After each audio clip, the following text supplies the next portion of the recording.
Marie, Michigan, I headed to Bemidji State in Minnesota for graduate school. And after one semester there, my college boyfriend decided to move to Fairbanks to play hockey for the Gold Kings, which was a semi-pro team there at the time. And so I decided to join him. My mom had a sister in Anchorage and a couple of cousins in Fairbanks, so I figured I had a backup plan. And while there, I applied for a job with the Borough Parks and Rec Department. But when I met with the department head, he wanted the job interview to be dinner. So I respectfully declined. In college, I worked my way through with a basketball scholarship and in the food and beverage industry because it's the easiest place to be flexible and make some decent money. And so I entered that field again in Fairbanks.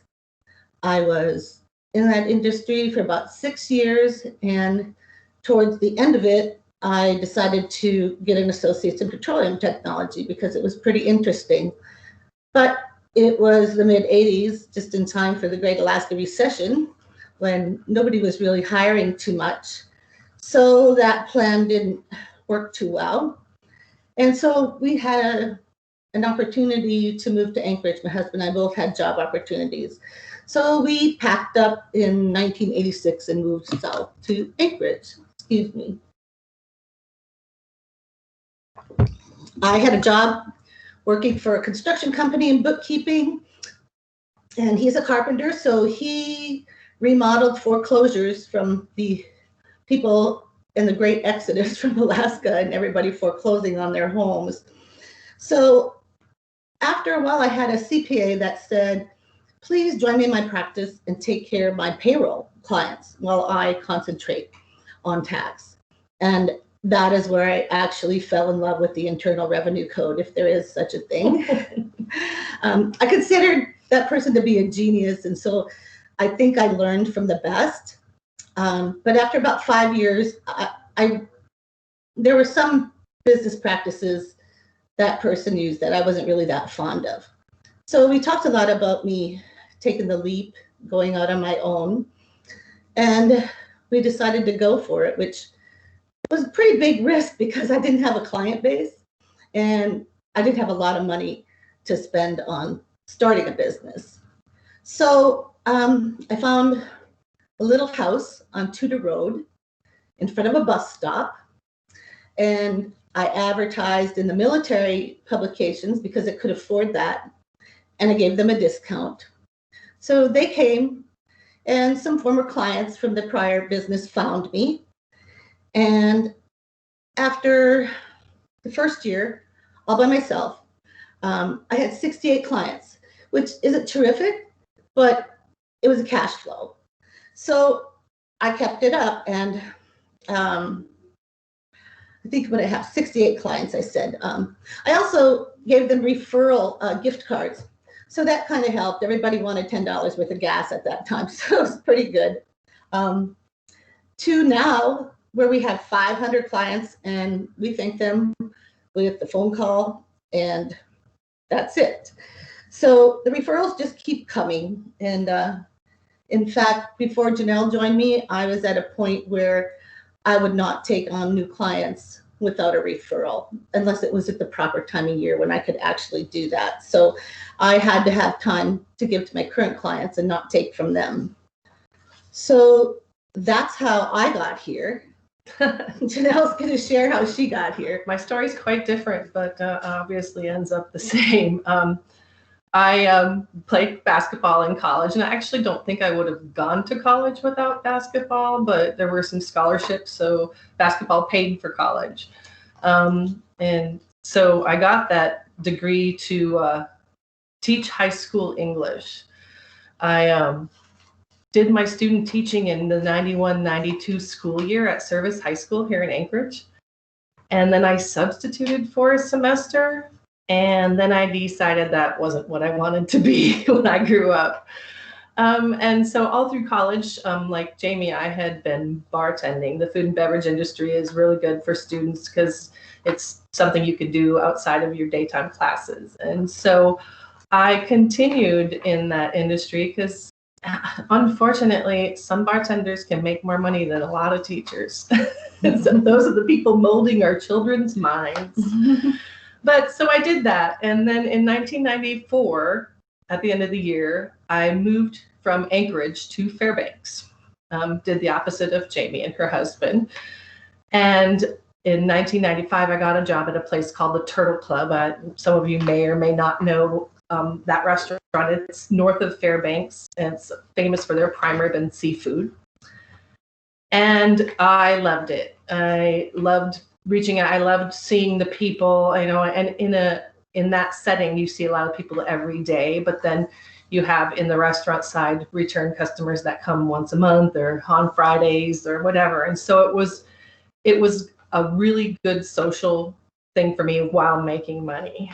But then in 1997, I met my husband at the time, and he was military, and we got moved to Kansas. So I like to tell people I spent 2 years, 3 months, and 25 days in Leavenworth. And let their imagination take it wherever. And his job in the Army was a recruiter. And so lo and behold, in 1999, I joined the Army Reserves at 31 years old. I went and did my basic training and advanced training in South Carolina. And then when I got back from all my training, he got transferred back to Alaska. So we came back to Alaska. I did my, I joined a unit here and did my, 1 week a month or whatever with them. And that worked out okay. It was basic training was probably one of the most amazing experiences I have ever been through that you could not pay me $1 million to do again. It was enlightening. You learn a lot. But so then when we went back to Alaska, I went back to the Turtle Club. And at this point, I did that in a managerial capacity until 2010.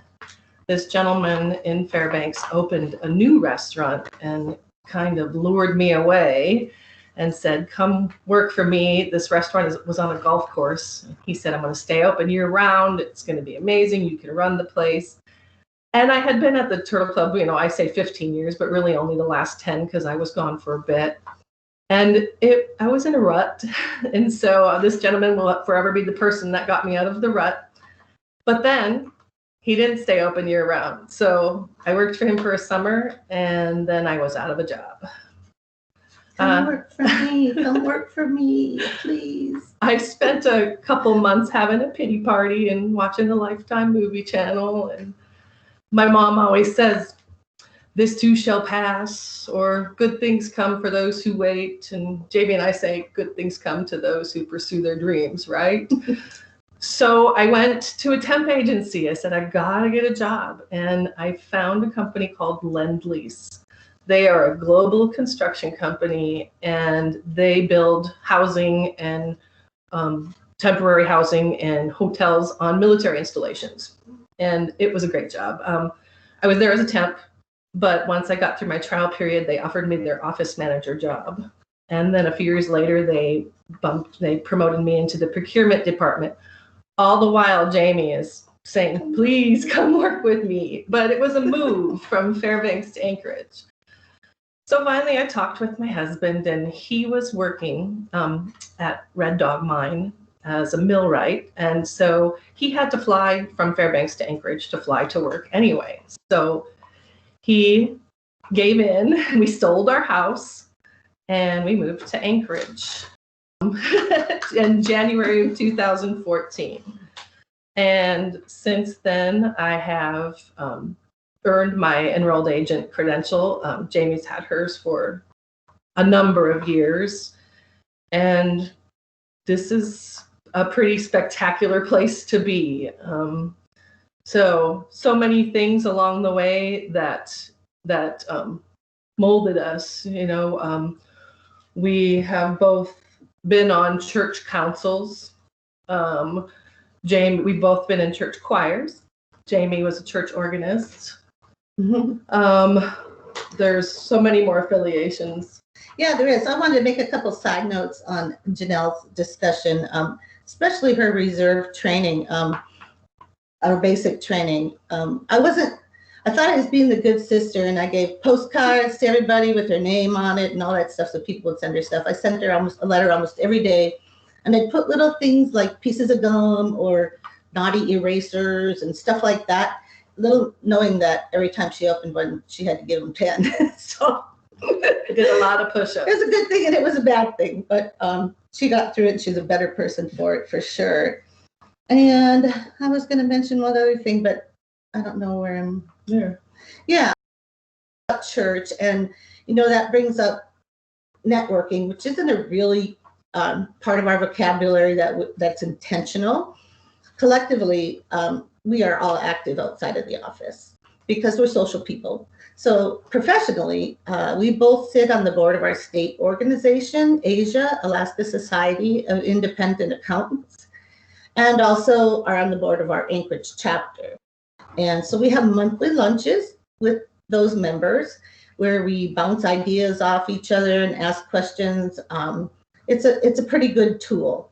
And we're also members of the National Association of Enrolled Agents, who consider us America's tax experts, and that's where Heather got the American tax experts from, or Marie, I'm sorry.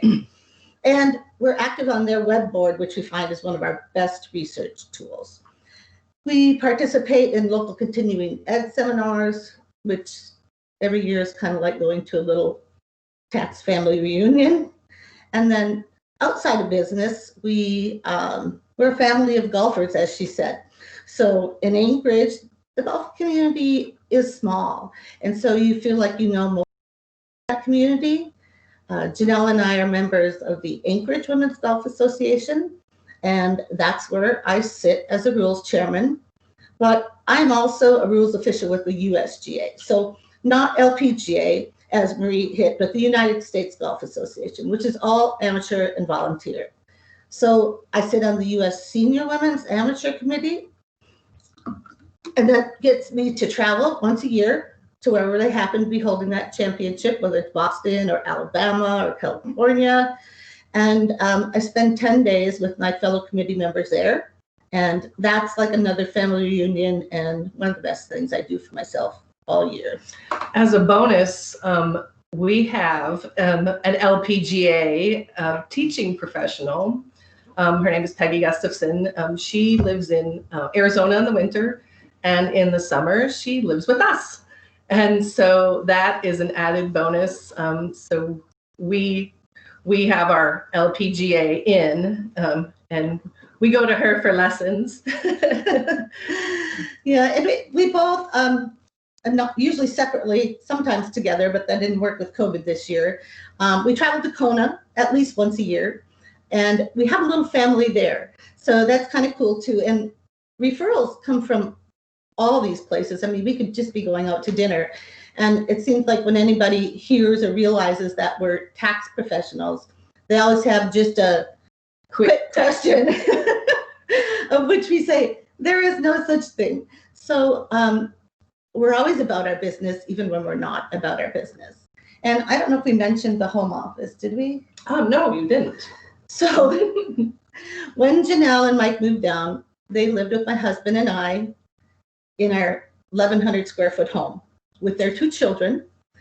And then after a bit, our mom moved down with us because the sister she was living with in Fairbanks retired and moved away. And so we had all of us in this little space with dressers stacked upon dressers and things hanging wherever they could for almost 2 years while we looked for a multifamily home that we could live in separately, yet together, and have our offices there. Because Janelle had 2 kids that at the time, were young and coming home from school every day, and one with special needs, and we really felt like Janelle needed to be there when they got home from school. But there was nothing in Fairbanks or Anchorage that fit that for us. So my husband and I owned a lot next door to that little house, and we decided to build a big family home. And we were not zoned for multifamily, so we had to get creative and design it so that We all kind of had our little spaces to live, but one joint, a common kitchen, dining room, living area. And our offices are right inside our front door. So we're self-contained. We always have been. We must have been in anticipation of COVID, I guess. But we're lucky because we have all these family members to play cards and do puzzles with, and while everybody else is wondering what to do. So that's worked out well. It was a 2-year struggle, but it felt really good when we got into the big house. We worried a little bit about what clients were going to think of a home office versus a professional office building that we were in, but they embraced it. So that's good, and we enjoy having them here in our home. Yeah. Then we just had to train the family members that, okay, we're also an office, not just a home. We're still working on that. It's a work in progress. Shh, we're open for business. So, and I think in keeping the business going, you have to have some business practices. I mean, we're a family, but we still have to have business practices. And the one thing that we all agree upon is we do not own our clients. They can come and go just as quickly as they wish. So if we want to keep them, we need to make them want to return year after year. So in order to do that, first, I think we have to be really good at what we do. And we think we're there, but there's always learning to happen. That has to happen. We don't have the ability to recite the Internal Revenue Code, but we do have the knowledge and resources to find out what we need to find out. One of our biggest teaching mentors says, as a tax professional, you have 2 things to sell: knowledge and confidentiality. And that's what you sell, So we spend a lot of time educating ourselves and taking continuing ed courses so that we can provide that for them. Yeah, because that's just inherent in this business. For those of you who don't do your own taxes or don't even like to talk about taxes, this business is ever changing. Especially this year was a very challenging year with people losing their businesses, getting the PPP loans, getting the EIDL loans, getting the forgiveness, unemployment, and all of those things. So getting that little extension to didn't really give us more time to put our attention to preparing returns, because we were so busy helping people out and keeping them surviving, whatever we could do to get there. So yeah, it's ever evolving, and I think that we have a real good rapport and feel like family. Most of them. And we keep in touch with them year round. We send emails, we make phone calls, we send them cards. We encourage them to call us at any time, preferably before they make a big decision that might impact their tax life. So yeah, I think we have that part down. And you're probably wondering how a family business works. Are there any issues with that? And there could be, but we have never really run into that, because if we don't agree on something, we're pretty open to suggestions and talking it through till we get to the answer that works for us. So, we do have that professional side of the partnership, but mostly I think we just have fun. We do, and we're growing, not intentionally, it was just Jamie and I, and when we built this home office, and so we each have an office across the hall from each other. Last year, a friend came and worked for us a couple days a week. We added a desk in our front entryway of our house and kind of found a nook for it. And that worked out because we are still growing, getting more clients on referral. And so now I've been focusing a lot more on the tax side of the business. And so we needed to find somebody to pick up the slack of the payroll and clerical and all that kind of work. So my husband, who was a millwright working at Red Dog, injured himself and was retraining. And he went from gold miner millwright to human resources, if you can believe it. But he loved it. We need an HR person, somebody's got to manage us. And so He is going to join us in this coming tax season. He's spent some time recently learning the payroll and accounting part of it. And so we're growing, and he is going to study for his enrolled agent status. So we are going to be one big happy family business. So that's our story. In a nutshell. In a nutshell. You guys covered a lot of ground there. I had to laugh because you said tax and fun in the same sentence. How is you guys are obviously very social, and you said that you don't really do networking, but your natural, lifestyle seems like you just naturally do networking. One big giant networking practice. Yeah. How do you think, and because you switched industries or had such dramatic career shifts, how do you think the lessons from sports or the military or hospitality or petroleum, how did those translate into tax and accounting?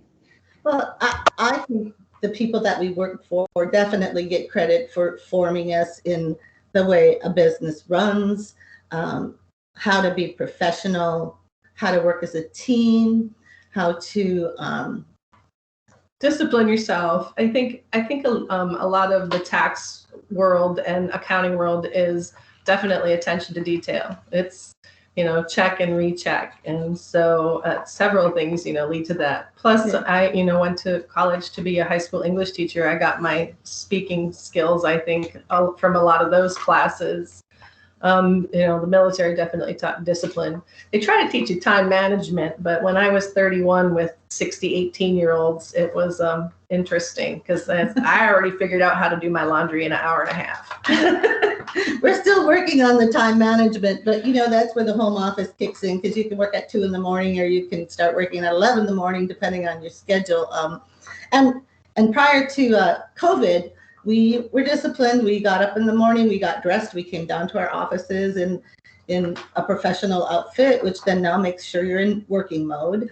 And when the screen goes up between the rest of the house, business is on, and then we go from there. But I don't think I could really actually work for anybody else ever again in my life. So yeah, the flexibility is worth it. The hard work is hard. There's times a year where we work 80 plus hours a week, but there's time to golf in the summer.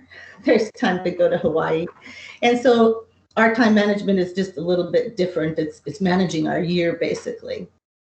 Mm-hmm. We have a question in the chat. It says from Bianca, was it an easy decision to add your husband to the dynamic? Mm-hmm. He kind of did it on his own. We have a folding screen that we put up in our front entryway. So it's kind of like when the screen's up, business is open, that's the wall. But while he was convalescing and studying, he was sitting on the other side of that screen, listening to all the tax conversations. And so he learned it. He was like, I think I could do this. I think in this business.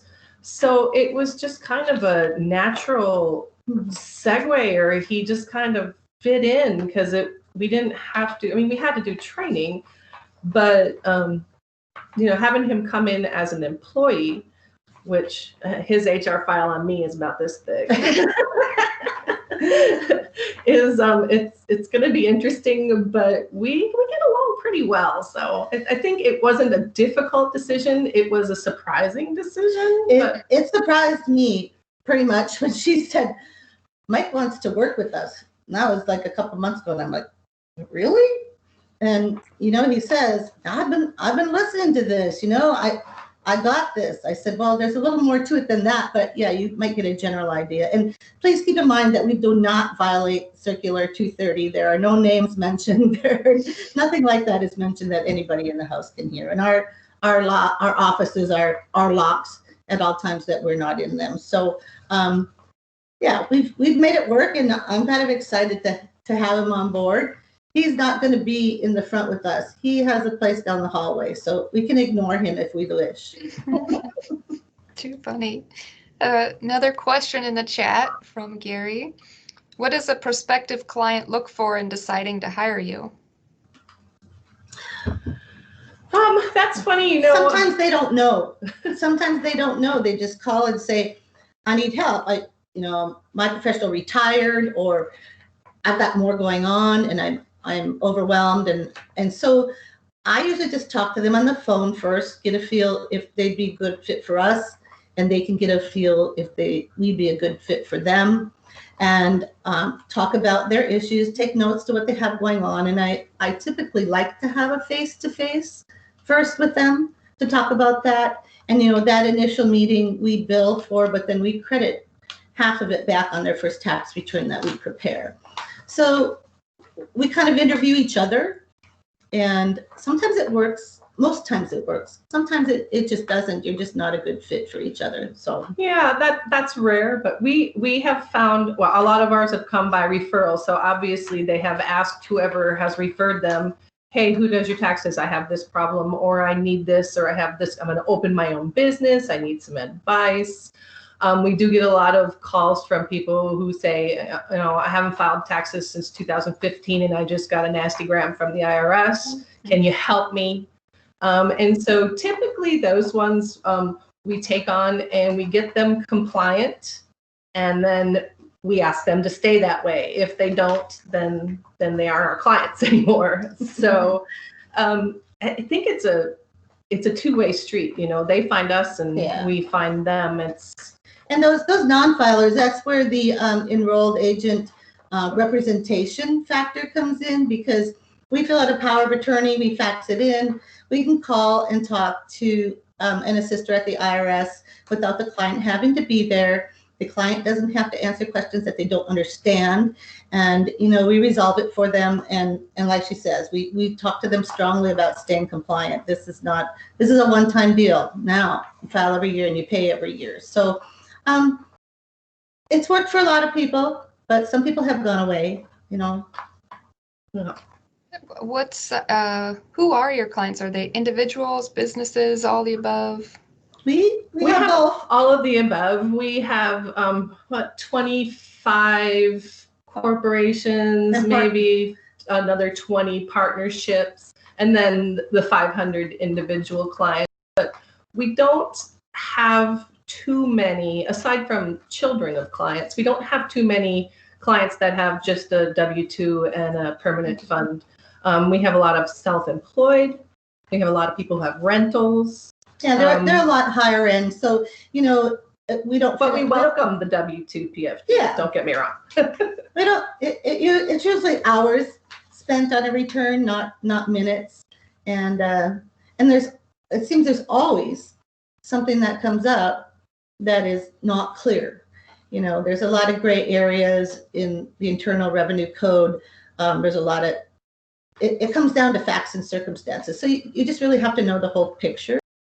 Everything, and that's what we try to find out for them. Mm-hmm. Heather, I'm gonna let you jump in. Thanks, Marie. Thank you for your stories. Really exciting and really grateful that you are with us today. Thank you. You've had some really cool opportunities in your life paths and your careers, and it sounds to me like you've been definitely opportunists in that regard. Wondering, what do you say to people who are in challenging times, obviously right now, but maybe just don't know what direction to take or how to get out of their rut? You'd mentioned getting pulled out of your rut. What do you say to somebody who doesn't really know how to get out of theirs?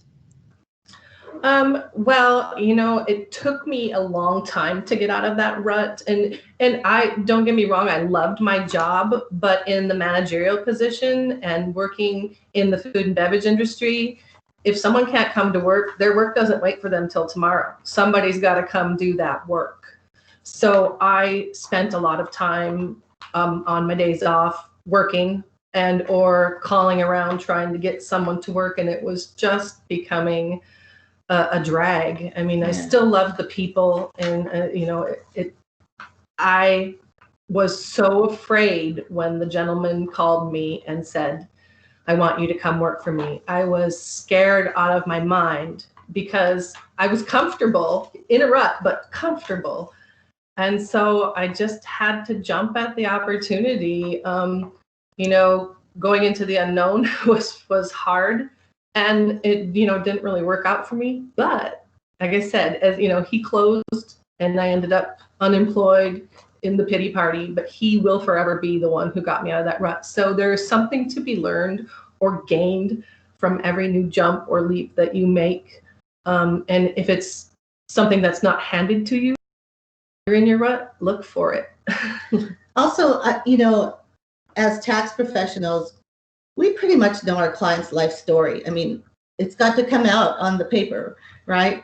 How old their kids are, if they're in college, what they do for a living, you know, all of these things. And because they tell us all that, they're comfortable in telling us a whole lot more. So yeah, we're marriage counselors, we're, you know, all of those things. And people do wonder. I mean, I think of a client I had, and she was from New York, but her parents lived here, and she came to help them out because they still wanted to or needed to work. And she loved them and got them to where they needed to be. And every year she'd say, I just want to go back to New York, and she'd cry. And so she finally just did. But it took her 3 years to get there. And, you know, we kind of held her hand through it and said, it's just time. And that's another thing. Speaking of clients, she went back to New York, still do her taxes. We have clients that live in South Carolina, California, Washington, Minnesota, Germany, Thailand, wow. Hong Kong. Yeah. How would you define, or this is kind of going back to Heather's rut question, that somebody is in a rut, or like personally, or in your clients or something like that?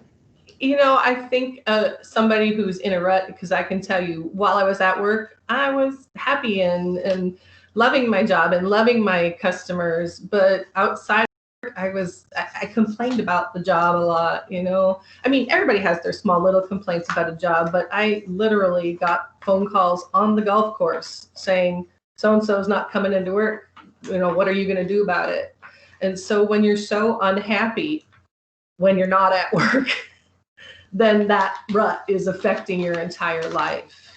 Yeah, and so where we haven't been successful, unfortunately, is we have a family member who, she does a good job and she would like her job, but she complains about it every day and cries about not wanting to go back, not because of the job itself, but because of the environment and the people there. It's, you know, it's just not a good environment for her, but she makes a pretty good living. And so to try to find a job to replace that before you take that plunge is really hard. And we haven't got her to do that yet. So we're working on it, but, you know, there has to be a place to go. Yeah. So I have another question. You obviously balance a little bit of your family and your work because you have family with work, but you also work 80 hours a week, you know, often. So how do you, or what tips do you have for kind of balancing your family, your business, your passions, your avid golfers, etc. And how do you know when it's out of balance, I guess? You know, I think that because of this industry, we have resigned ourselves. It's normal from beginning of February to April 15th to work 7 days a week from, you know, 8 or 9 in the morning till 9 or 10 at night. We always leave our offices and go sit down at the dinner table with our family. We have probably family dinner. Everybody's sitting at the dining room table at least 5 nights a week. So that's pretty cool. And we take breaks. We, you know, we're during the day and I've just been staring at that paperwork so long. We take breaks and we go build puzzles, jigsaw puzzles with our mom, who is 87. And she loves that. It's a good break away from staring at numbers, although we're still searching for answers in the puzzle. But I think because there's light at the end of the tunnel for all of our intensive work times. You know, we look to April 15th and hopefully we have a plane ticket to go somewhere. And then our hours get limited to where people can make appointments or call us. And in November, we don't set our alarms. It's just a rule. We do not set alarms in November. It's too dark and dreary. So, we do those kinds of things that we just juggle and make it happen. If we want to go golfing, we try to make a later tea time because it's hard to work after golfing because there might be beer involved every now and then. But we'll work in the morning. We'll get up early and get done what we need to get done. So that flexibility, I think, allows us to plan and include things. It's not perfect. Stress is in my life a lot. I have to say that. And so that's something that I personally work on. So sometimes I just go upstairs and get in my massage chair, so. I like your no alarm in November rule. That's a good one. Yeah, some people have the no shave, we're the no alarm. Yeah, I like that. Do you guys have any community mentors that have helped you along the way? I have to say, my time at the Turtle Club, I worked for the most wonderful woman in the whole world. She was big in the community in Fairbanks. She worked for an accountant and then bought her own business with her husband. And she was there every day in her office doing the work. Customers would walk by her office door and peek in and say hi. She was an amazing individual. A second mentor right here who has, taught me, I've learned from other people too, but I certainly learned a lot from her. And, I always tell people she's the tax genius and I'm the genius in training. Yeah, the initial person that I worked for, I learned all of the office procedures for this kind of a job. The worksheets, the check and balances, the thing that you do. Here's our procedure that we do this. I'm a procedure person for sure. And I give all the credit to him for this path that I took. It just didn't work staying with him and working just because I wanted to do things differently. Right. And one final person who should have been the first person I mentioned, our mom. She was 35 years old and had 5 children, 15 down to 1 when her husband was killed in a car accident. She was self-employed, raised us all. I think we turned out okay. And we made it so easy for her. She is superwoman. I strive to be very much like her. So yeah, she had her own business. Our home was always open. People walked in. We didn't lock our door because she was an editor of a local shopper's guide. And so people walked into our house. It was a small town, in Michigan. So that's how we grew up. She entertained people. People came in. It was coffee and goodies or this or that, or we were always getting something for them. So that was kind of the environment we grew up in. And she definitely is, the biggest influence in our lives. Wow. I just saw another question pop up in the chat from Wayne. Have you ever had to negotiate with the IRS on behalf of your clients, and what is that experience like? Always. Yes. Always. There's a lot of misinformation out there. You'll see the ads on TV that say, we'll bargain and get you, $1 on your balance due, and we'll make it go away. And that doesn't happen with them. They're going to do a couple of things to keep you out for a few months, and then they're not going to do anything for you. So we feel bad if people get into that. But we do negotiate certain things, and certain assisters have the power to do certain things, or you have to go a little bit higher to do that. But we really both have the same common goal, the IRS and us. We want to get people into a position where they can live, get that monkey off their back. The IRS gets some money. And, so we make installment agreements. If it's really serious and it's not going to go forward, there is an offer and compromise, but that's an expensive and long process. So we try to make it so it doesn't get there. So sometimes you can just get a 911 put on it, which means it's non-collectible, and it just gives them a break for a while. So there are avenues to do that. And as enrolled agents, that's kind of what our representation is all about. And You know, we have to make phone calls usually to get a hold of somebody, and they're not local. So every now and then when I get someone who I can tell this isn't going to go well, I just accidentally hang up and dial back. Yes, because every IRS assister is different for sure. Oh, that's a funny strategy. I love it. Did you have another question, Heather? I do. Yeah. You serve your customers well. I'm wondering, what do you find is the most important part of serving your customers? I would say earning their trust, number one, because if you get their trust, then you can just about go anywhere with what they're looking for. They need to be forthcoming with every information that they have. They have to sign a pretty lengthy engagement letter, which I'm sure none of them read, and it's 2.5 pages long with a size 8 font. And you know, it outlines what they can expect from us and what we expect from them. And you know, we're preparing this on information you provide from us. If that isn't the correct information, then this return is not going to be correct. So we have to sign that return saying it's true to the best of our knowledge, and so we require that of them. You know, there are no tricks up our sleeve. Everything that we do to keep their taxes down is within the Internal Revenue Code. It's within the law. That's the knowledge we sell. Okay. So I think, yeah, they have to trust you because you have everything of theirs. Mm-hmm. You know, have all of their life's financial story right there. So Bianca has another question in the chat. Have you ever had to turn a customer away because you were at capacity and or they needed more assistance than you can give? And then Amber has a follow-up question, unrelated, but do you share your house design for shared living? Sounds that it works really well. You want to take that You mentioned you built your house. So first, yes, we have turned clients away. Typically, it takes a little bit of talking to them on the phone.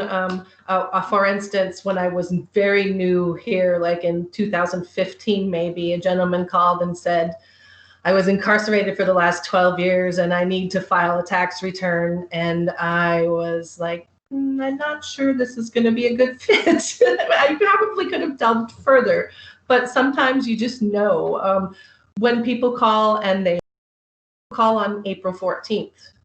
I need to get my taxes filed right away. Can you help me? How much does it cost? How much does it cost is they're usually shopping, which is a normal thing for a person to do. However, we don't know their tax picture, so we can't possibly tell them how much their tax return is going to cost. We price by form. We have a minimum price per forms, and then if we have to add additional research or knowledge after that, then it goes up from there. We can't ballpark it. Typically, if somebody's just calling and say, "What do you charge to prepare a tax return?" That's not a client for us. You know, that's not the first thing that we're going to hear. We also have had people. Tell young people this is a field to get into. Anchorage is missing tax preparers. People are retiring. They've died, and we had 2 close friends. One passed away and one retired, and we took on as many clients as we could, but they just had nowhere else to go. They struggled, and so one of those referrals we had never met. It was going to be rural Alaska, and you know, a barge business or something of that such. But he was very demanding on the phone. You know, the first conversation was fine, and you couldn't call him because he was never in an area where his phone had reception. So apparently we had to be available every time he called here. And, you know, he just got kind of mad and said, "You're not returning my phone calls." I'm like, "I can't return your phone calls." No, so after more conversation, I said, "You know, this isn't going to work. I'm mailing your records back to you today." And so that was that. We do have a lot of clients call, and we will take them on. We don't turn them away, but they have to be willing to give us their information. We file an extension, and then we take care of them when there's more time. Some people aren't. Some people don't want to wait, and so some we turn away, and some they just say, nah, change my mind. So, and then the home, the shared living area. So our house that we built is not 1,100 square feet. It's much larger than that. And so the shared living thing is actually fairly easy. We have... Was the question that she wanted us to share our house plan? I'm not really sure what that was. Amber, would you like to pop on? That's how I interpret it. So we heard that question differently. Yeah, her question says, do you share your house design for shared living? Sounds ingenious in the current world. Oh, sure. Anybody wants to borrow our house plans, they can. So here's what we did. We needed to have the offices where they were. We needed a 3-car garage because there's a lot of us who live here, but it did enable us to get rid of 2 cars moving in together. So, our carbon footprint is a little bit less, so there's that little bonus. My husband and I have a little suite about 700-800 square feet above the garage, but you have to go up the stairs and go down the hallway and take an L to get to our place. And that door closes and we have a little dining area. I have my piano there, and then we have a separate bedroom and closets and stuff like that. At the start of that hallway on both sides, Janelle's kids have a room, and then they have their own bathroom there. And then there's a walkway across the vaulted ceiling that goes to where Janelle and her husband have a master suite, and across from there's a game room for the kids. Mom has the most beautiful suite ever. You come into the house and go down to the end of the hallway, and she's got a piano and a puzzle table and a lazy boy and a bed and a walk-in closet that you can have a party in, and the same with her shower. And so she's as happy as a clam back there and can do just about anything she wants to do. And then, like I said, everything else is common area. So, we gather a lot at night, watch Jeopardy with the kids, and, Oh, nice. And then Gary mentioned if you have clients in other geographic locations, but you guys mentioned before you guys have clients all over the world, Germany, Thailand, New York, etc. And I imagine now everybody is kind of is virtual, right?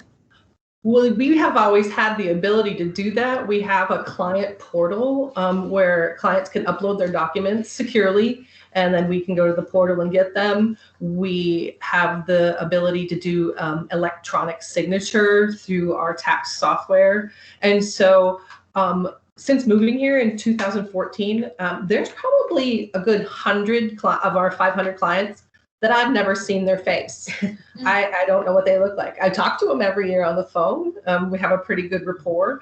And then the ones that live overseas obviously deal with pretty much 100% through email in the portal because, at 9 a.m. here, it's 10 or 11 p.m. in Hong Kong, or, to all those different time zones.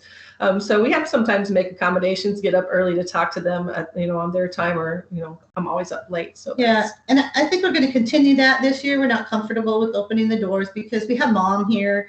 My husband and I are in our 60s. And so I feel Quinn has asthma. I kind of feel that we're a little vulnerable until, we figure out a vaccine or something of the such. So a lot of people like face-to-face. So Zoom is going to be important, I think, this year.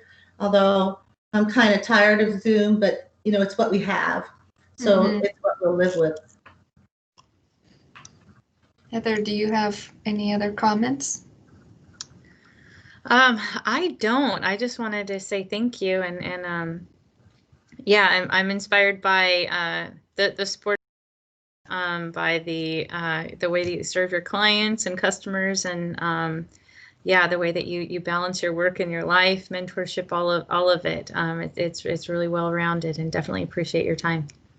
Thank you. If anybody has any further questions, something they didn't want to say, or they have that quick tax question or something like that, please feel free to get a hold of us. We have a website. It's jamieberge.com, and we're in the yellow pages. So, or if you searched Googled us, we would come up. So please feel free to call us. It's not anything that would automatically be billed or anything like that, but we're happy to have people out, and if they want to go forward with us for anything, we're open to doing that as well. Also, Heather and Marie, feel free to share our email addresses. Okay, perfect. Thank you. We'll do that. Well, I thank you so much for your time. This was a fast hour. You guys have a very exciting life. Sometimes too exciting. Yeah. It's hard to know what to do in a staycation. You're like, I can't just sit down. Right. I got to do something here. All right. So I will touch base with you later today or tomorrow, and I hope you guys have a fabulous rest of your day. Thank you. Really so appreciate much. the invite. Thank you so much. Bye-bye. All right.